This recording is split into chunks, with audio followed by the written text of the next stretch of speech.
దీన్ని ఒక పద్ధతి ప్రకారం ఆలోచించాను. సాగునీరు మీకు ఇస్తే బంగారం పండించే రైతాంగం ఇక్కడున్నారు. నేను మొట్టమొదటిసారి ఒక్కసారి వచ్చినప్పుడు చెప్పాను, కుప్పానికి భగవంతుడు మంచి వాతావరణం ఇచ్చాడు, బెంగళూరు క్లైమేట్ ఇచ్చాడు. ఇక్కడి పండని పంటే లేదు. ఇక్కడ అన్ని పంటలు పండుతాయి. పట్టు పరిశ్రమకు కేంద్రం ఈ కుప్పం నియోజకవర్గం. ఇంకో పక్క మంచి పండ్లు, కూరగాయలు, వాణిజ్య పంటలన్నిటికీ చిరునామా ఈ కుప్పం నియోజకవర్గం. ఈ సంవత్సరం మన వాళ్ళు టమోటా కూడా బాగా వేశారు, లాభాలు కూడా బాగానే వచ్చాయి. నేను ఒకటే ఆలోచిస్తున్నా, వ్యవసాయ ఆధార పరిశ్రమలు, టమోటా ఉంది, టమోటా నుంచి క్యాచప్ చేయడానికి లేకపోతే టమోటా జ్యూస్ తయారు చేయడానికి ఫ్యాక్టరీలు రావాల్సిన అవసరం ఉంది. వారికోస్ వెయిన్స్ వ్యాధికి కేవలం 30 నిమిషాల్లో చికిత్స. కాల్ చేయండి 9989527715. ఇంకో పక్క తక్కువ ఖర్చుతో ఎక్కువ నిల్వ చేసే టెక్నాలజీలతో ఇక్కడ కోల్డ్ స్టోరేజ్ కానీ ప్రత్యామ్నాయ మార్గాలు కానీ వస్తే మన వాళ్ళు బ్రహ్మాండంగా టమోటా వేస్తారు, మంచి ఆదాయం వస్తుంది. ఇక్కడ పూలు పండిస్తున్నాం. పూలు కూడా ఈరోజు చూస్తే, నేను వస్తే మొత్తం నియోజకవర్గం అంతా పూల వర్షం కురిపించారు. ఈ నియోజకవర్గంలో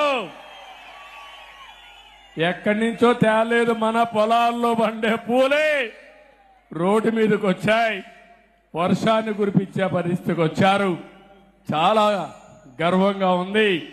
అలాంటి పూలు పండించే రైతాంగానికి మార్కెట్ ఏర్పాటు చేసే బాధ్యత నాదని మీ అందరికీ హామీ ఇస్తున్నా. కూరగాయలు కానీ, అదే మరిగా పండ్లు కానీ, పూలు కానీ, ఇలాంటివి ఏవైతే పండిస్తున్నారో వాళ్ళందరితో, రైతులతో ఒక సమాఖ్య ఏర్పాటు చేస్తా. వాళ్ళందరి ఆలోచనలు తీసుకుంటా ఇక్కడి నుంచి నేరుగా మార్కెట్కి ఎట్ట పంపించాలనో, దానికి ఏమేమి అవసరం ఉన్నాయో అవన్నీ చేస్తా.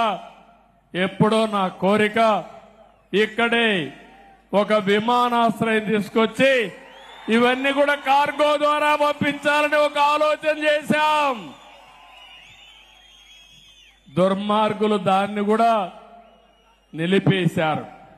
నేను ఒకటే హామీ ఇస్తున్నా, వీలైనంత తొందరలో కుప్పంలో విమానాశ్రయం కూడా వస్తుంది. ఇక్కడి నుంచి మనం పండించిన కూరగాయలు ఎయిర్ కార్గో ద్వారా విదేశాలకు కూడా పంపించే ఏర్పాట్లు చేసే ఆలోచన చేస్తున్నాను. మనం కూడా ఎవరన్నా రావాలన్నా, మనం వెళ్లాలన్నా చిన్న చిన్న ఫ్లైట్లు కూడా వస్తున్నాయి. అవి కూడా వస్తే లాజిస్టిక్స్ పెరుగుతుంది.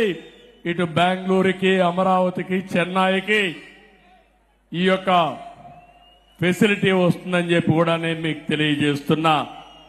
ఇంకో పక్క నేను ఒకటే వ్యవసాయంలో మీ అందరినీ కోరుతున్నాను, ఒక పక్క ప్రతి ఒక్క ఎకరాలో వాణిజ్య పంటలు పండిద్దాం, గిట్టుబాటు ధర ఏర్పాటు చేసే బాధ్యత తీసుకుంటాను, మార్కెటింగ్ వస్తువులు ఏర్పాటు చేస్తాను.